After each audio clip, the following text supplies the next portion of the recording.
પોરબંદરમાં નણંદને હત્યારી ભાભી અને તેના માતા પિતાની કમલાબાગ પોલીસે કરી ધરપકડ. ગઈકાલે મંગેતરે પોતાના સસરાના ઘરે જઈ અને ધમાલ મચાવી હતી.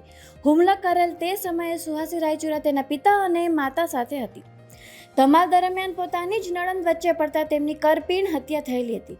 સુહાસી ઘણા સમયથી પોતાના સસરા પક્ષમાં મગજમારી કરતી હતી અને બેફામ બની ગયેલી સુહાસી રાયચુરાએ આખરે પોતાની જ સગી નણંદનો જીવ લીધો. જૂનાગઢ સાસરે થઈ પિયર વેકેશન કરવામાં આવેલી વૃંદા નિર્મલ પોતાના ભાઈ હિત પોપટની તોફાની પત્નીને શાંત કરવા માટે જતા પોતાનો જ જીવ ગુમાવવાનો વારો આવ્યો.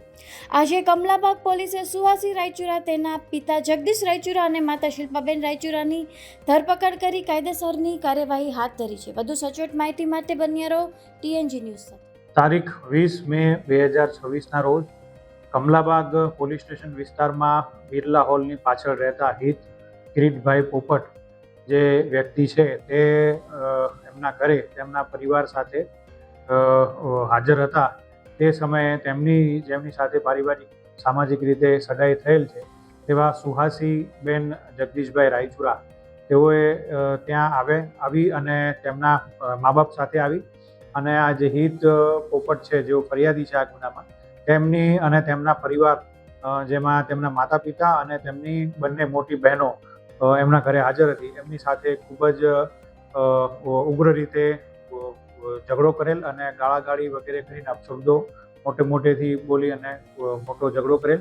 તે દરમિયાન તેમના જે આ હિત પોપટ જે છે ફરિયાદી, એમના મોટા બહેન જે પુરુષોત્તમ માસમાં એમને ત્યાં રોકાવા માટે આવેલા હતા, તેમણે આ જે તેમના ફિયાન્સે એમની સાથે ઝઘડો કરી રહેલા હતા સુહાસીબેન, એનો વિડીયો ઉતારવા જતાં આ જે સુહાસીબેન છે તેમણે તેના મોટા બહેનના હાથમાંથી એક વખત વિડીયો ન ઉતરે તે માટે મોબાઈલ પણ ઝડપી લીધેલ.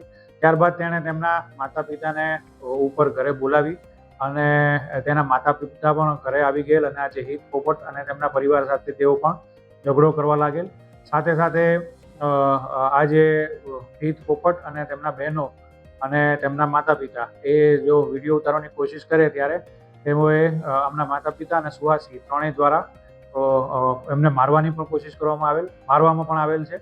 અને તે દરમિયાન આ વૃંદાબેન જે છે હિત પોપટના મોટા બેન વૃંદાબેન નિર્મળ કે જે હાલ સાસરી જેમની જૂનાગઢ છે, તેઓએ ફરીથી વિડીયો ઉતારવાની કોશિશ કરતા આ સુહાસીબેને એમને જાણીબૂજીને તેમણે અને તેના માતા શિલ્પાબેને જાણીબૂજીને તેમને જોરથી ધક્કો મારી કબાટ સાથે અથડાવી અને નીચે પછાડી દીધેલ અને હોસ્પિટલ લઈ જવામાં આવેલ, પરંતુ ત્યાં ડૉક્ટર દ્વારા તેમને મૃત જાહેર કરવામાં આવેલ. આ બાબતનો સંપૂર્ણ જે ગુનો છે કલમ 300 IPC 302 નવી BNS કલમ 103 હેઠળ નોંધવામાં આવેલ છે અને આ જે આરોપીઓ છે ત્રણેય તેને ગણતરીના કલાકોમાં કમલાબાગ પોલીસ સ્ટેશન દ્વારા શોધી લઈ અને તેમને કાયદેસરની આગળની કાર્યવાહી કરવામાં આવી છે.